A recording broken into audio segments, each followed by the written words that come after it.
What's up? It's Wednesday here on Tobacco Road Sports Radio. It's the Desmond Johnson Show. I'm your host, Desmond Johnson. Got a loaded show for Wednesday. You know, on Wednesdays, we do our Wednesday Night Lights lineup. Marc Pruitt, prep beat writer from the Winston-Salem Journal. He's going to come through a little bit later on, give us his top 3 big games in high school football in the Triad.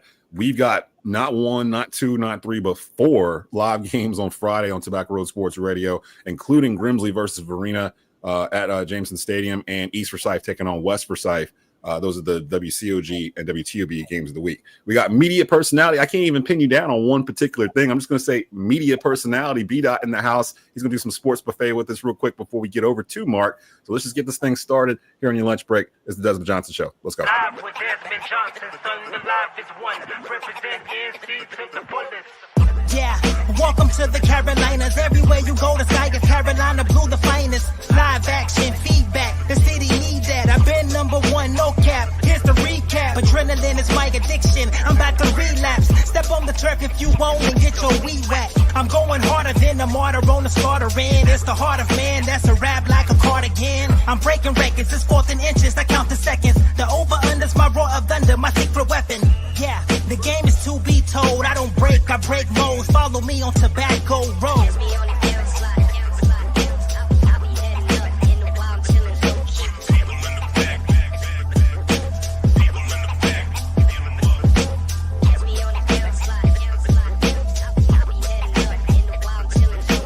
Live with Desmond Johnson, son, the live is one.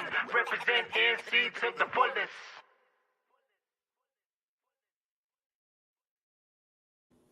And yeah, welcome into the Desmond Johnson Show here on Tobacco Road Sports Radio, tobaccoroadsportsradio.com. Make sure to rate and subscribe to the YouTube channel at youtube.com/@Tobacco Road Sports Radio. And you can catch the best of the week of the Desmond Johnson Show on terrestrial radio every Friday, 6 p.m. on WWBG, WTOB, and WCOG across the entire Triad. So you'll probably hear this. You'll probably hear Marc Pruitt, probably hear a little bit more on Friday. Daht in the house, sports buffet. We keep it reserved for our personalities to come through, where I don't want to just focus on one particular sport. I want to ask a bunch of questions about a bunch of sports. So we're that weird part of the year. Well, not weird, the best part of the year, Daht, where a bunch of sports are starting to intertwine. You got Major League Baseball and their playoffs. You got NFL going into week 5. We got NBA about to start preseason here this upcoming weekend. The Hornets are taking NBA last night was amazing. Oh yeah. WNBA is going on right now with the. I saw a little bit of the highlights with the Fever and the yeah. Oh, the Aces. Oh my Aces. gosh! When I tell you, Asia, Asia Wilson went crazy. Asia Wilson's the deal. Yeah, she's for real. So you know how people don't like LeBron because he's just so great. Yeah. That's how I feel about Asia. Like, I'm not an Asia Wilson fan. And people are always, oh, you know, I'm just not a fan. Like, she's just the biggest. But last night, I could not help but revel in her greatness. Like, she put her team on her back, 35-plus points in, like, closeout games. Like, she does that. She's the standard. So I can't wait to see them versus Phoenix, man. It's going to be lit. Yeah, it should be good. So we get that, too. And definitely check out the WNBA. Especially the past 2 years, like, increased viewership, people really wanting to check it out a little bit more. Now's the time to really check it out. So everybody go check that out. I want to start off in the NFL though, because of course NFL is king. And I know you got your jersey on. I'm going to ask you straight up here. We're at the quarter mark. So we're going to week 5. Who do you feel is the best team in the NFL as we've gone through 4 weeks? Because former Panther and Bills general manager Bill Polian, who built those Bills teams in the 90s and built the first couple Panther teams, he's always said that you don't really know a football team until after week 4. Like, you really have to get about a month in before you really know what a team is and what they're going to do. From what you've seen, who do you think is the best team in the NFL right now? AFC, I'm going to go with the Bills. They look like they just are really dominant on all aspects. Like, the running game is clicking. Josh Allen is a beast. The defense is playing strong. And then the NFC, man, I cannot help but just give the credit where credit's due to them Philadelphia stinking Eagles, man. Like, they just find ways to win, and it upsets me every single week. Like, I'm sitting there like, yes, a field goal is over. What do you mean he blocked it? What do you mean he took it? What are we doing right? Like, every week they find ways to win. I've never seen a team that can be so dominant when their star running back has less than 100 yards rushing, their star quarterback has less than 200 yards passing, and they're still winning football games. Like, they just have the recipe. They're doing tricks now off of the tush push. They're doing sweeps with it. Yeah, and the just fake took push. Yeah, that's not even fair. it's like they have the NFL on a string right now. And I think like until somebody can show that they can beat them, they're the best team in the NFL. But the Bills in the AFC are looking really, really good to me. Yeah, it's hard to talk, Bill. I would say maybe the Chargers in the AFC, maybe with the Bill, because again, people I wanted Jim Harbaugh here in Charlotte. Like when they went through these coaching changes, I was beating the drum for Jim Harbaugh like for years before he left Michigan because I knew what he was going to do. He does this every single place he goes. If he's got a quarterback already in place, he's going to win football about year 2. Like he's going to win football games because he's playing football like it's 1950. Like jumbo packages, we're going to run the ball down your throat. We ain't going to be like, sweet, or you ain't going to have a bunch of hidden stuff. You're going to know exactly what we're going to do. And we're asking you, stop it. And if you can't stop it, we're going to run it 4 times in a row on you. And that's what they're doing. He's done it. Stanford, Andrew Luck, he had him there. They won. He leaves there, goes to San Francisco. Who's Colin Kaepernick, falls in his lap. They won. They went to the Super Bowl. He leaves there, goes to Michigan. His last quarterback, J.J. McCarthy. They win a national championship. Leaves there, goes to the Chargers. Justin Herbert. Now, all of a sudden, Justin Herbert's getting talked about as an elite quarterback when he was a top 10 pick to begin with coming into the Chargers. He just never really, elevated to the level of a Josh Allen or Lamar Jackson or whoever. Now, with Harbaugh, he's going to get the trenches right. He's going to get the offensive line, the defensive line. That's his thing. He's going to make the quarterback play better because that's what he was. I'm looking at the Chargers because I'm looking at the Chiefs, and I'm kind of like, okay, they looked okay against Baltimore, but Baltimore's defense is horrible.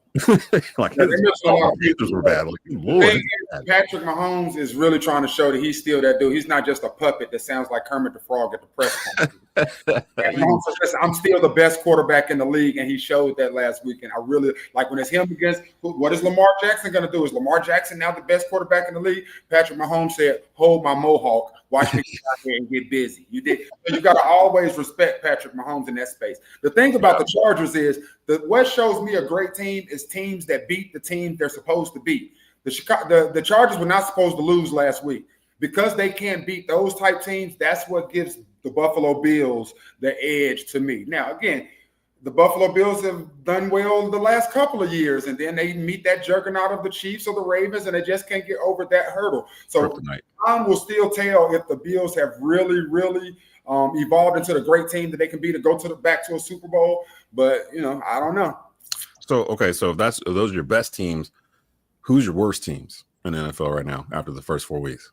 I gotta unfortunately throw the Panthers out there. I gotta throw the Panthers out there. No. I'm so disappointed, and I'm angry with the Panthers because I believe so much in the Panthers. Like I was on record speaking of how great I thought Bryce was going to be and Ted, and I thought this was going to be the squad. They're going to have Rico Dowdle over there and Chuba Hubbard and freaking my boy Xavier Legette is out here in videos and swagging up over the summer. He's going to come back. Off season ever.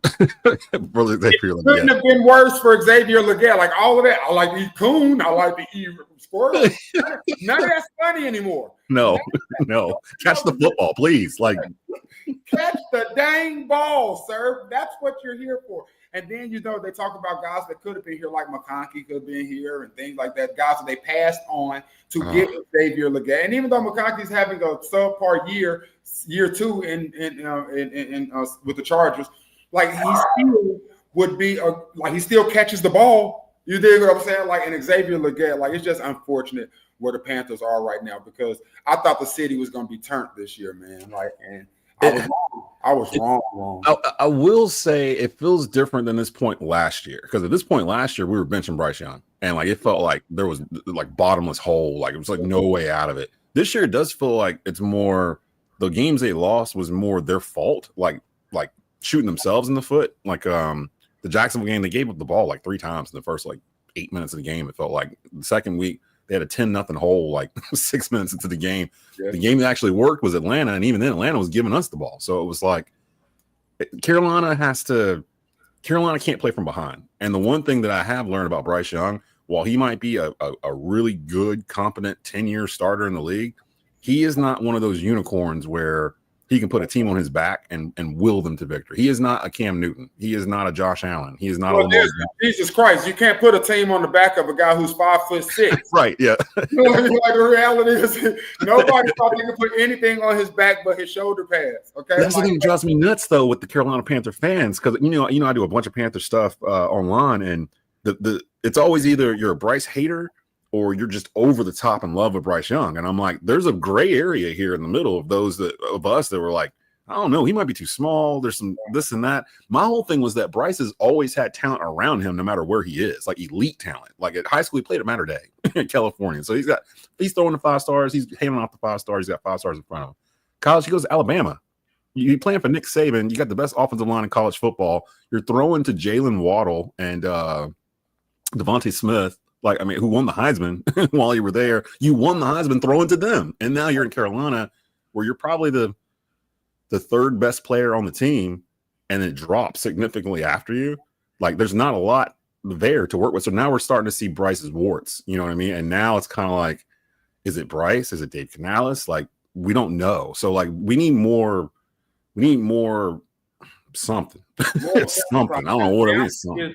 The Panthers played 3 great quarters of football. I mean, three great halves of football this year so far, in my opinion. The last half of the Cardinals game and then the full game against the Falcons. Other than that, it's just been like just indecisiveness, drop passes, missed plays. And like, to your point, I don't know where that disconnect is. I don't know if it's Canales. I don't know if it's Bryce, but there's definitely a disconnect in what's going on from the coaching to the team. I would nominate the Jets, by the way, for worst team. They just look dysfunctional, which is odd for Aaron Glenn type coach team. I don't know what the deal is with them with that, but they look yeah. I can't put like I know Dallas is 1-2-1, but Dallas can score with anybody. Their problem is they can't play defense. Like when we play Dallas in 2 weeks, like it's gonna be a shootout. He knows, Desmond. We cannot. That's why I was saying the whole time we were in overtime, we have to score a touchdown right here if we want to win this game.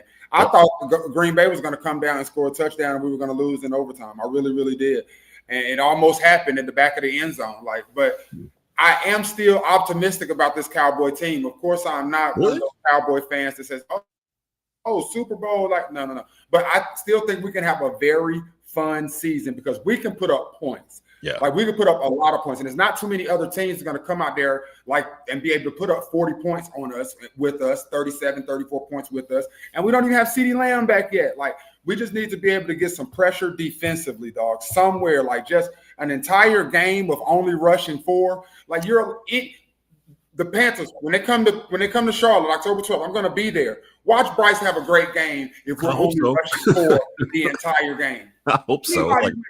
You'll go out there, Des, and have a great game for only rushing 4 every down. Yeah. I mean, I see the Panthers doing it too. We don't have anybody on our side, so I see the Panthers doing it too. But yeah, that's going to be interesting. Carolina, Dallas here next week, if I'm not mistaken. Yeah, just next Sunday, October 12th. Rapid fire. I want to get into Carolina stuff real quick. The Tar Heels.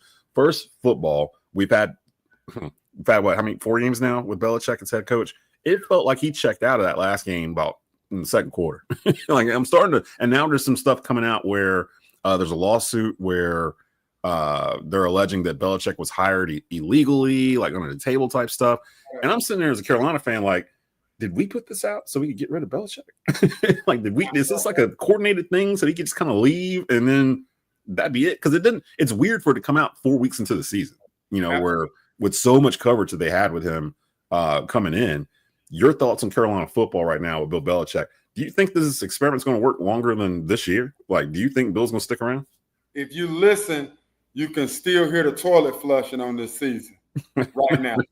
I'm talking about toilet bowl. And I know that, no, I do not. To answer your question, no. And what's interesting is after the first game, I was on Josh's show, and I was telling Josh, Bill Belichick did not think this through. This is not what Bill Belichick thought he was signing up for. I don't think Bill Belichick is going to finish this season. And they was like, oh, no, that's crazy. It's just game 1. But the way you talking about Bill Belichick checked out last game, second half. I think Bill Belichick checked out game 1. I'm telling you, man. Yeah, yeah. It was just so much fanfare. You got Michael Jordan in the press box. And Oh, it was crazy. Fireworks and light shows and a touchdown on the first drive. And this is Bill Belichick football. We are here. And then belt. The movie should have ended right there when they scored the touchdown. The movie ends right there. No Oh, my credits. God. But it didn't, Desmond. With movie Belichick ends in the right air, there. frozen, like doing the thing. I know you're probably wondering how I got here. Right, yeah. Everything just went downhill from there. But I don't know. I never thought it was going to work. But here's the thing, too. People forget.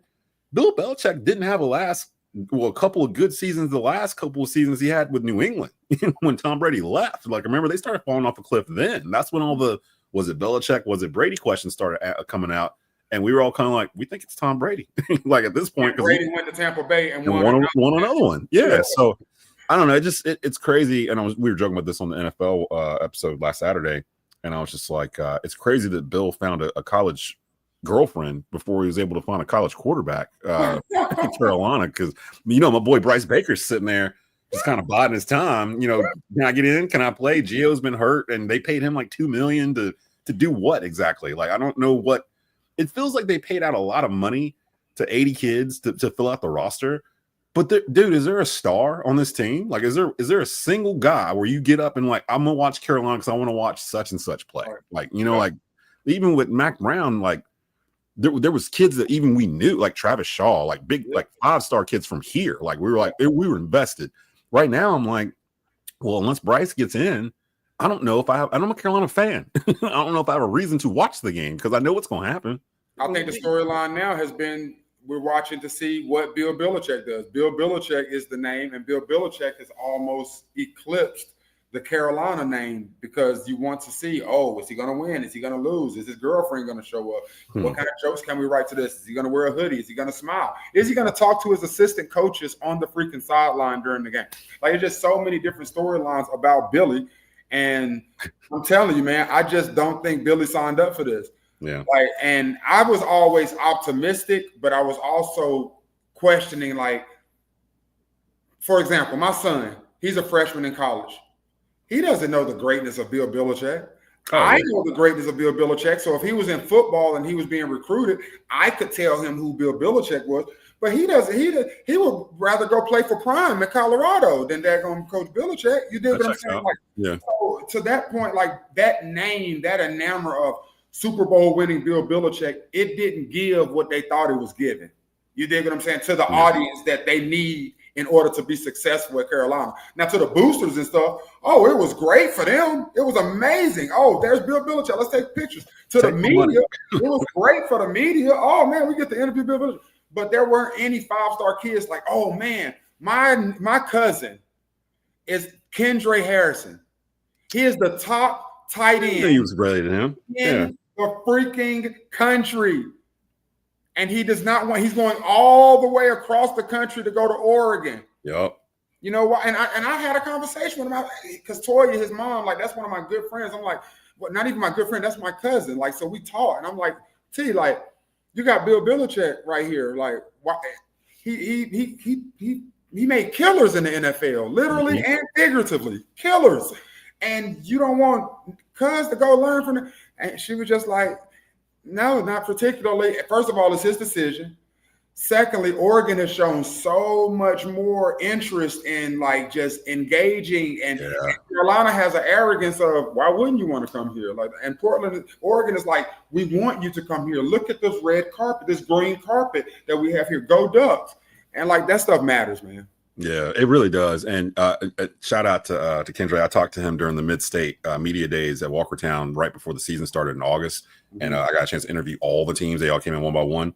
It was him and Deontay Neal and a bunch of other kids that were there with for Reidsville. And I was joking with him. I was like, I'm mad at you because you didn't pick Carolina. You going all the way to Oregon or whatever. And he just laughed. And he was like, yeah, they were really, really close. But, I'm going that way. And, I feel good about the decision. But now I feel kind of good he didn't go there because, again, I don't know if Bill Belichick's going to be there next year. Like, I really have no idea. So he would have been transferring anyway, like they all do. I want to get to Carolina basketball real quick because I just started thinking about this. This might be the first year where in my life, I'm 47. I'm a diehard Carolina basketball fan. Anybody that knows me knows that. I've been a diehard fan since I was like 3 years old. I can't think of a season of Carolina basketball where I'm this unfamiliar with the roster, like over its entirety. Like Seth Trimble, I think is the only one back from last year. So what do you how do you feel about this going into this season here? Because it's kind of I wouldn't say it's a make or break season for Hubert, but this is the first season where they're doing the whole, we understand NIL now, we understand the portal now, we got a GM now, we're paying the players now, like we're building a team like this now, where Duke was at like 3-4 years ago. Like Carolina finally realized, like to what you just said, they can't just bring a guy into the Smith Center and point up at the rafters and show the jerseys and be like, you want to be up there too? And come on and play with us. Like it used to be that easy. Right. Now it's like, now they got to pay them. Like we were losing out on big men, which we never do, last year. And that's when Hubert made the change. What are you looking to see from Carolina basketball this year? And is there anybody from the roster? I know, some of them were local players here. Anybody that we should look out for if we're like me and kind of unfamiliar with the hodgepodge of players they brought in? Nah, man, to your point, first of all, I just want to say thank you. I want to say thank you for your transparency and your vulnerability. Me? Yes, you, Desmond. Thank you.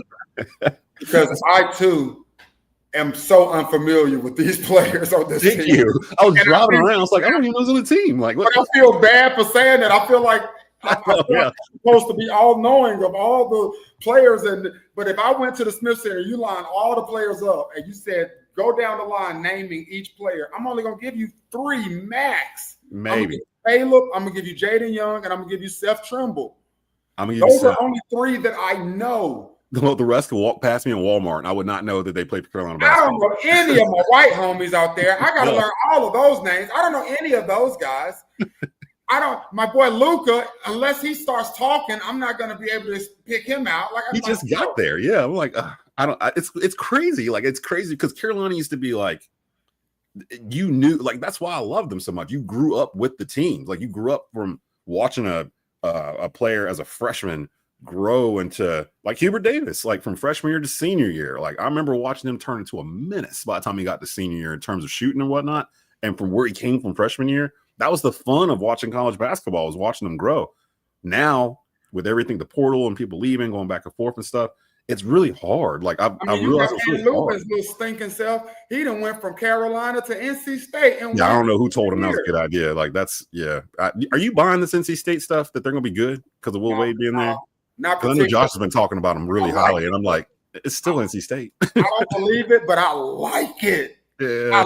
I like all the coaches in the ACC now. Well, in the Big Four, like I love Coach Forbes. I love the way he talks trash and he's catty. I love Coach Shire. I do. Like I love Coach Shire. Like I don't have a problem with him. He just got this little walk and this little confidence. Like, I know I got some dogs with me. I love the over-optimism of Coach Davis. Like, HD is going to tell you every player on his team is the best player he's ever seen in that position, no matter who it is. Seth Trimble, the best guard I've ever seen with my own 2 eyes. Caleb Wilson, I've never seen a kid that can dunk a basketball like this. Like, every time, like, he's the ultimate battery in your back.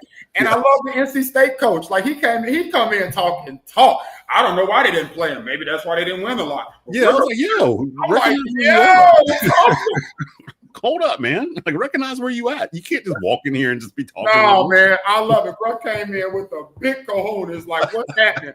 He read the room. He knows that he can't come in like, well, we're just going to try to do the best we can, and we're going to try to come. Nah, man. Now you got to do it though.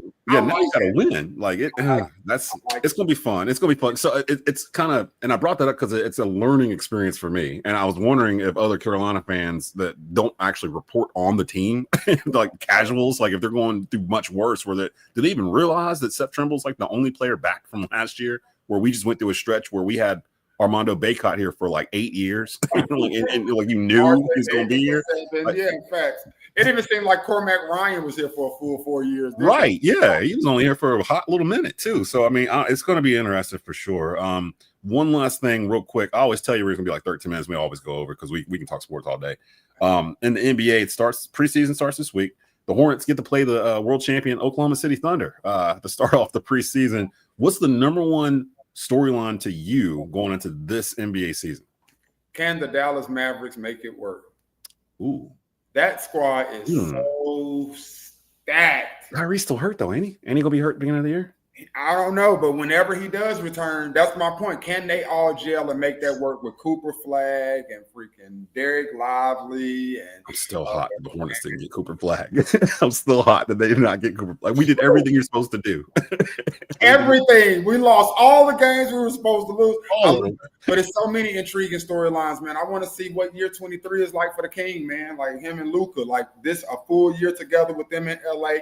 Bronny's still out there, like AR is still out there. Like I'm in CP with the Clippers and Kawhi. Like that storyline is crazy. Yes, that's the LA Unks, but they still gonna drop a bunch of buckets. Like they old as hell over there at the Clippers. They really are. Yeah.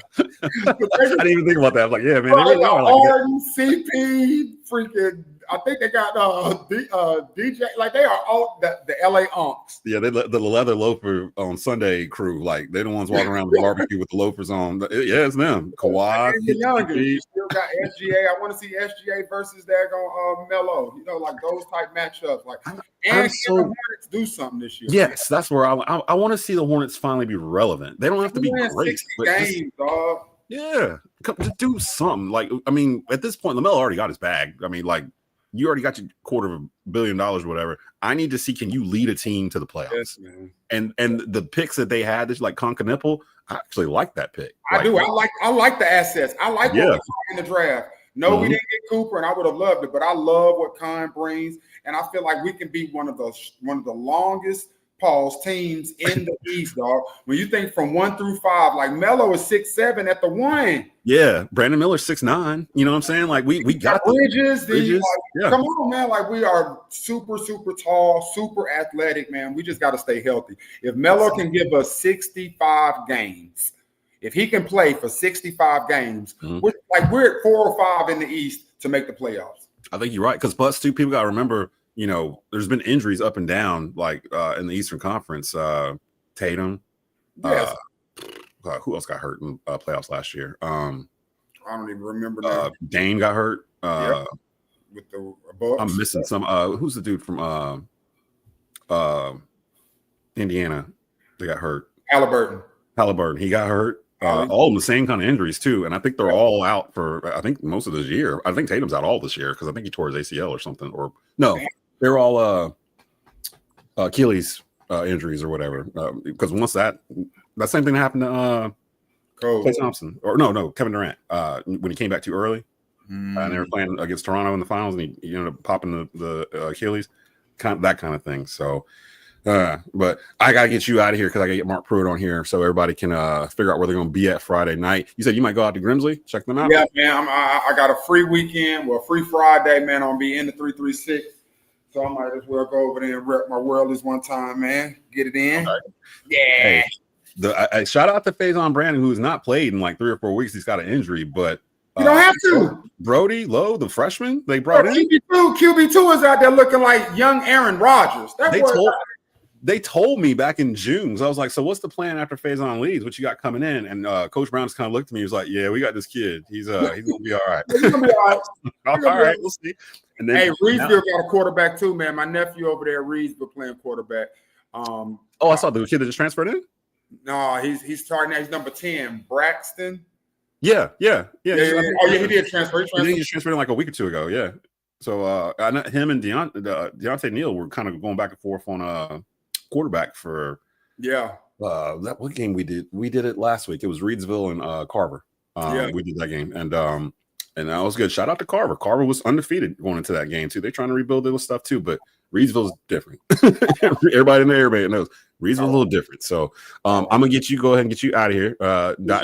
And I'll hit you up later because we got some other stuff we got to discuss. So I'll hit you up later on. That is B. Daht, media personality extraordinaire. You can catch him all over the place. And coming up right now, as I exit stage left, we're gonna hear from Marc Pruitt. He's gonna give us the top 3 games for Friday in the Triad. It's Wednesday Night Lights here on the Desmond Johnson Show. Marc Pruitt, our good friend from the Winston-Salem Journal, prep beat writer, had a little bit of a lighter week last week with pretty much the entirety of Forsyth County on a bye, but everybody's back and everyone's getting into conference play. And of course, he's here every Wednesday on the Desmond Johnson Show during high school football season to preview the top 3 games in his mind in the Triad this week. What's going on, Marc? How you doing, man? Doing great. How you doing, Des? Good. I actually for once, I decided to kind of take a bye week too. Normally, we just pick another game and keep rolling throughout the year. And I was like, you know what? I'm going to use this opportunity. It's in the middle of the season to just kind of not do anything for a week. And then at this point, because I told my wife I'm not going to have a free Friday until December, probably early December at this point, once this is done with some of the schools we have at Tobacco Road, including Grimsley, who I expect will be playing deep into November, if not all the way to the very end in December. Give us some of your games. There's some interesting games going on across the Triad this week. Let's start off with game number one. I think the fun part of Friday this week is, as Coach Willard refers to it, as phase 3, I believe, when conference play begins. And that's kind of the theme this week in Forsyth County, at least. And speaking of Coach Willard, I think the game on everybody's mind Friday night will be East Forsyth at West Forsyth. Typically a game reserved for the last game of the regular season. They're doing it the first week of conference play this year, which should be fun too. And will also go a long way in determining who wins the Central Piedmont this year. I've been privy to a lot of these games over the years. Last year's regular season game was one of the all-timers for me. When East Forsyth, I think they were down 35-14 at one point in the game and came back and won. Touchdown pass from Bryce Baker to J.P. Gilchrist in the corner of the end zone with 9 seconds left was the decisive play to complete the comeback and give East Forsyth their third straight CPC conference championship. And then they would play again in the playoffs a couple of weeks later, and East Forsyth kind of handled them pretty well.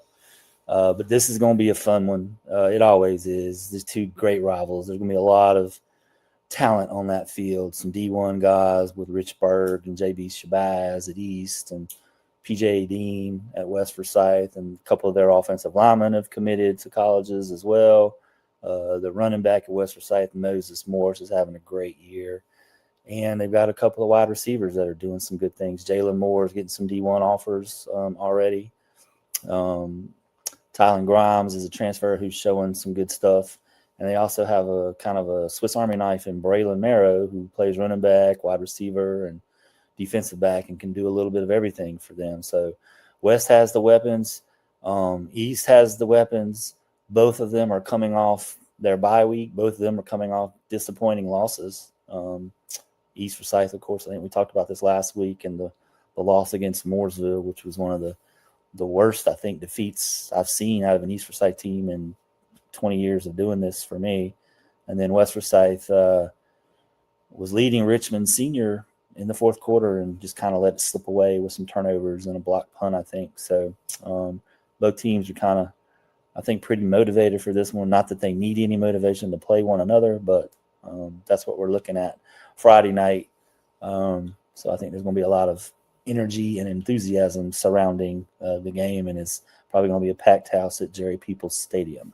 Oh, yeah, it should be packed. And like you said, this game has moved around the schedule over the years. I remember when I first kind of got back into high school football here in the area, this was the Labor Day game. This was the Labor Day weekend game. Like week 3, right before they both went on byes, they would play it before everybody went out of town. And it would kind of end their non-conference schedule when they weren't in the same conference. We were split before 2020. And they did the conference realignment and changed everything around with the divisions and stuff. And they got put back in the same conference. It usually was the last game. They put it at the very, very end of the schedule. So now having it at the start of conference play, you're right. This will go a long way towards determining who wins the CPC. I know they didn't play as tough of a non-conference schedule, but I'm keeping a Long Island Reynolds, who I believe is still undefeated. I think they're 5-0. So they've got a lot of confidence going on over there off of Hawthorne. And then whoever wins this game will probably be in the driver's seat. And East actually hosts Reagan the final week of the season, October 31st, and that could potentially be for the conference too. But one game at a time. I just saw East last night at the Nest. That'll be up here a little bit later on this afternoon on the Tobacco Road Sports Radio Podcast Network with head coach Todd Willard. They seem relaxed. He said they had a couple really good days of practice, the offensive line in particular. And you mentioned that I think it'll be a game in the trenches. Whoever wins in the trenches in this game will be the winner of this. East does not have a Bryce Baker to save them, as we learned on 2 Fridays ago against Mooresville. And Coach Willett made a good point. They were at a stretch where they could have went up like 21-3 or something like that. And it didn't. Something happened. They didn't get it done. Mooresville came back down, and then the momentum kind of shifted. And they just never got it back, and they kind of recognized that. So he was in good spirits. He felt like, it's a whole basically conference, a whole new season, and they played a tough non-conference season. I mean, to go 3-2 and lost to Grimsley and Mooresville, who came into the season as a top 10, 15 team in the state. Those aren't necessarily bad losses. I mean, the losses themselves, how they went down. They did keep fighting in the Grimsley game. That game ended up looking a lot closer than it really actually was on the field. But I want to see East grow. I told Rod, my broadcast partner, this. I was like, we've been so used the past 4 years at East of kind of knowing what the team was, them just sliding through non-conference, sliding through the conference, getting to the playoffs, and then when they get to November, not knowing when they ran across a Huff or Independence or even a Grimsley or whoever it may have been.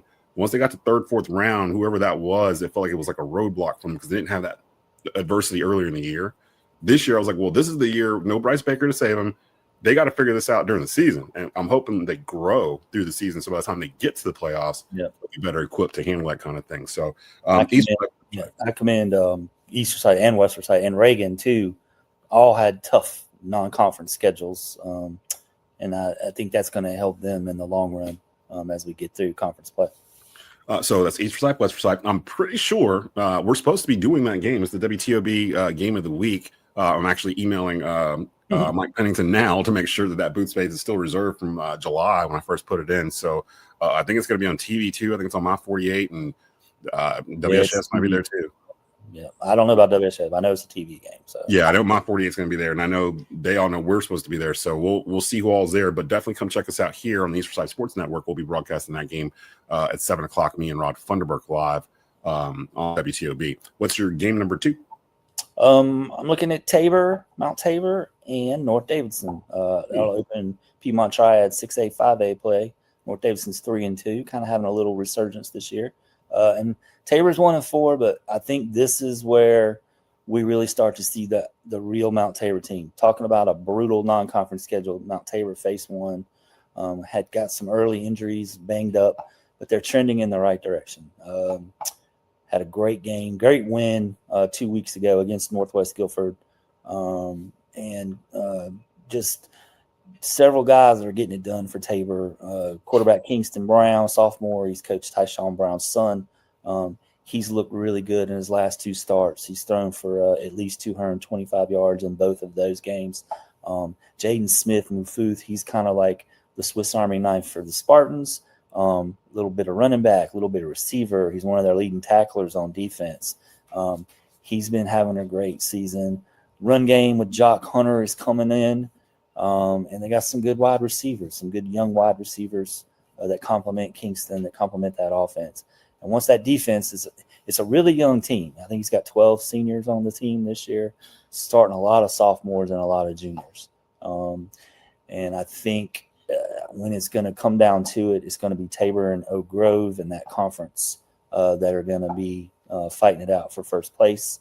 But I really like this young Mount Tabor team. Even though they're 1-4 heading into conference play, I think this is where we're going to see the real Mount Tabor team show up.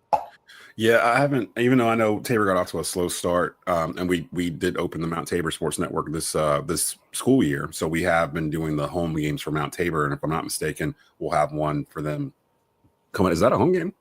That's an away game. Yeah, it's no, it's not about Tabor. Yeah, so we have Mount Tabor this week also. So actually, I think we have 4 games this week.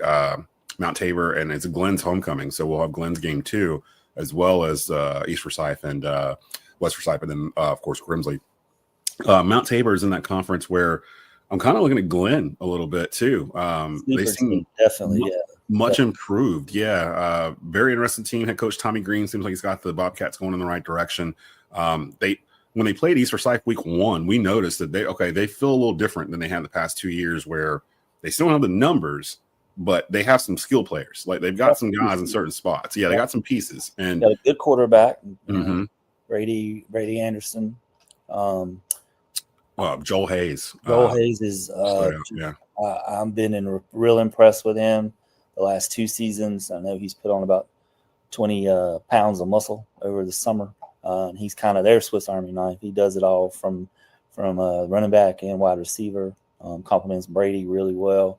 And they got a great linebacker in Isaiah Buford, who's been a 2-time member of my all-area team.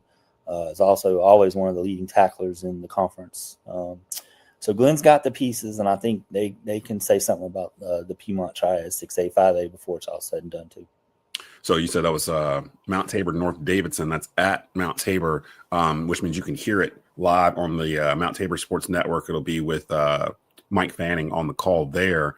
That should be a 7 o'clock kickoff, if I'm not mistaken, and you'll be able to hear that online at tobaccoRoadSportsRadio.com. I'm not sure if Tabor got their NFHS camera fixed for their football field. I know a lot of these schools had to do upgrades a couple years back, so some worked, some didn't. We got their basketball stuff working last year. I can't remember if they got the football field working, but if it is, you'll be able to hear our call on NFHS as well, synced up to the video. And then finally, your third game for the Triad this week. I like a lot of the other games, the secondary games that I've been looking at. You mentioned Reynolds, they're 5-0. They're playing Parkland, looking to go 6-0 for the first time in who knows how long. Yeah. That should be fun. Grimsley, I know, is playing Varina from Richmond, Virginia. That should be pretty fun. They look on paper, at least what I was looking at them. They look like they've beaten some teams pretty good up there in Richmond. So coming down here, that should be interesting for the Whirlies. But I think my third game is Reagan and Northwest Guilford, another CPC game. Reagan's 4-1. And I think we've been talking about this all year. It looks like the CPC is going to come down to West Forsyth, East Forsyth, and Reagan. Reagan's posted some pretty big wins, one against Reedsville. They beat Mount Tabor. The only loss they suffered was against Northern Guilford a few weeks ago. So Reagan coming off a bye. Yeah. Northwest Guilford first game in the CPC. They've struggled a little bit, lost to Mount Tabor 2 weeks ago. But I think in that conference, I see Northwest Guilford, I see Reynolds as kind of the sleeper teams that can be the disruptors maybe. So I think that's an interesting matchup. Reagan seems to be kind of getting itself going a little bit better. John Evans Jr., the running back, has been a stud all year. He's already got close to 900 yards rushing this season. Jacob Smith's kind of coming into things, I think, now after missing all of last year with the torn ACL. So I really like what Reagan's been doing. The defense has really been lights out for Reagan. That's what I've heard. Yeah, they've had a couple shutouts, haven't they? Yeah, they've been a couple shutouts. 7 Glovers, one of the anchors there in the back. King Kalama does a great job on the defensive line, and Leo Housel Rajasic, he's just a beast at linebacker. So Reagan's got some pieces. Josh McGee is one of the best minds, I think, out there coaching wise. So I think that's going to be an interesting matchup for them and for Northwest Guilford, and kind of show Northwest Guilford a little bit, kind of where they stand, I think, in the pecking order of the conference with the Reagan game. To your knowledge, do you know if Reagan's won a conference championship before in their school history in football? They tied. Wasn't there a 3-way tie a couple of years ago? I think so. I think East Reagan and West. East Reagan and West, I think it was. And then I think they did a coin flip to determine it for seeding or something for the playoffs. But because that was a year, I think Reagan's only beat East twice or something like that and I know that year Reagan came to East and beat them. Mm-hmm. And East was trying to drive last second and didn't score or something like that. I think it was when Jalen Rayner and Quayshawn Brown, that crew was here a couple years back, like 2021, something like that. But I was just sitting there trying to think, and I'm like, Reagan, it feels like they've been on the verge for really the past 6 or 7 years. Like, they've had a lot of talent go in and out of that program, but they hadn't been able to get over the hump of being able to, get past conference and go deep into the playoffs. And it feels like this might be a year where they might be able to do a little something, especially with, I guess, Jacob Smith is back earlier than a lot of people anticipated, or in terms of his play. Of course, he had the major injury last year, and Reagan kind of just treaded water the rest of the way with him out. They didn't really have a quarterback after that. But with him back in, it feels like that's the engine that's getting everything running. And now that they have a defense and they can stop people, like, Reagan's an interesting pick for sure. And then I don't think anybody's looking forward to playing Reagan this year. Right. Yeah, I'm not looking forward to calling that game. It'll be at East. It'll be Halloween night on top of it. Friday, October 31st will be the end of the regular season. And real quick before I get you out of here, and I do need to mention that Grimsley Varina game is our WCOG game of the week. That is Chase Williams and my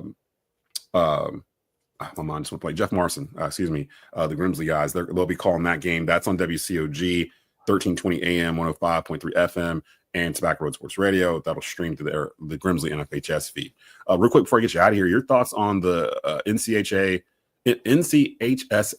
announcing that basically because of what they did with all the subdivisions, they're not going to have enough time to put all the seating together by Saturday like we're used to getting for state playoffs, and that we won't get those until Monday. Coach Willard mentioned that at the very end of the show last night, that they were delighted to find out that they won't be able to know who they're going to prepare for until Monday of the week where they're playing on Friday, where these high school coaches, they after their game is over Friday night, they're up till Sunday morning, like prepping for the next game over the weekend. So thoughts on this, and is this something does it surprise you at all, or no?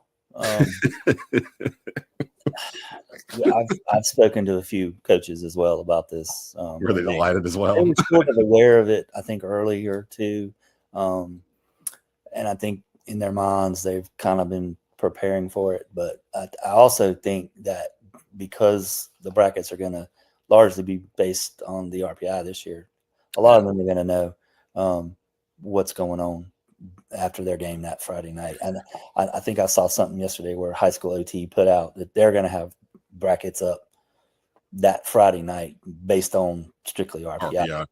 I think they will have a good idea. The NCHSAA's piece in this is just making it all official. And my personal opinion is they should strive to get this out as quickly as they can. Yeah. And Monday is a little too late for that. Because it's football, we can go back to, getting the changes and the realignment and the classifications and the fact that they really didn't know what they were going to do with playoffs before they did all this. So they kind of put the cart before the horse. And that's a whole nother topic. But I think they're going to feel enough heat about it. I think they'll have it out earlier than Monday. Sure. If these other outlets are able to do it that quickly, I'm pretty sure that they would be able to do the same kind of logic. It's not official. I mean, I can put out black brackets too, but that's just something I always wait on. Just to be sure. Brackets. I get we all know, and Drew Dole send me the. Yeah, I get it from Drew. Yeah, the baseball coach over at East. He sends it to me every week. We're privy to all that, and we get the kind of the same stuff the NCHA does, but. My gut tells me that it'll be out a lot quicker than Monday. I think so. And if not, we'll just go off of Drew's model because he's basically been spot on the past, I think, 3 years. He's given it to me. Like he'll give it to me that Friday. And it made me have a flashback. When I first started doing radio in the Triad, it was a high school huddle basically on WSJS. It was me, Dave Pulaski, and Joe Serrera. And Joe would always joke that because we started off on Saturday mornings, like as a recap show. And we would always joke at the end of the season that we would not have the brackets before we got off the air because they would drop like at 12:30 or something, and we would be off at noon. So like we'd just start talking about what could happen, whatever. And as soon as we got off the air and got in our cars, they would drop the brackets. We were like, like every year, but we kind of fails, we started figuring out some of it before then, and then they started getting them out a little earlier, and they started leaking out a little bit earlier. So by the time we got to do the show, it would be out that Saturday morning. So they did start pushing them up a little bit, but. Like I said, we got Drew Dahl to save the day to tell us, and he's been pretty much on. Like I said, that's where I saw Reynolds was getting a bye first round right now, the way it's set up. And there's enough projections, and these guys, they look a little bit at it. They sort of know, especially when they're getting closer to it. They're like, all right, we're projected here now. This is who we might be playing, and they can find the film now on Huddle. It's pretty easy process for them to do. But, I think. They can make a big deal out of it. But I honestly believe that NCHSA will get it out a little quicker than Monday. And if they don't, rightfully so. I think the coaches have a lot of reason. Not a lot of time, 4 days to prep for a first round. Yeah, that's kind of rough, I think, because like you said, I know some of these coaching staffs after games on Friday nights, they stay in the office Friday night breaking down film of that Mhm. game and then Like looking 4 or ahead. 5 in the morning. Yeah, like it's crazy. And I know a lot Within of these that coaches I time, deal with. Yeah, I know the East Forsyth staff does that a lot. Grimsley does that. Like, yeah, they all kind of they don't Sundays go to are bed. Sundays are typically meeting days for all the teams and coaches as they look forward to the next week. So I think it would just put them really a day and a half behind if they don't come out until Monday. But It's gonna make some interesting first round matchups for sure. Where it'll be almost like week 1, where teams are just kind of feeling each other out and don't really have a whole lot to go off of. But I know you got to run. I know you got to get out of here. Appreciate you doing this. And again, we'll be back Saturday morning, WWBG 1470 AM in Greensboro, and Tobacco Road Sports Radio's YouTube channel for our weekly NFL edition of the Desmond Johnson Show. Myself, Ryan Smith, former NFL tight end Ben Troop. We may have Rod Funderburk in the house with us and some more surprises, but we'll get you ready for your NFL weekend on Saturday morning. So make sure you check that out at 11 a.m. Box of Rose before that. We got A&T football taking on William & Mary a little bit later on Saturday. So we got a whole lot of stuff going on. And on Friday, like I mentioned before, I didn't even realize it myself. I'm glad I took the bye week last week because we have 4 games live that'll be running at the same time on Friday night. East Forsyth, West Forsyth. That's the WTOB game of the week. Grimsley taking on Varina out of Virginia, one of their top teams in their state. That's an interesting midseason clash between 2 top statewide teams. That's the WCOG game of the week. We've got Glenn at homecoming taking on who's Glenn playing? I cannot remember who Glenn's playing, but we have the Glenn football game. Their homecoming is on the Glenn Sports Network, and then the Mount Tabor game that you mentioned versus North Davidson. We have that also on the Mount Tabor Sports Network. So we got all of that on Friday, and you'll see all that promo dropping soon there. We will see you guys Friday night, and then I will talk to you guys again on Saturday morning.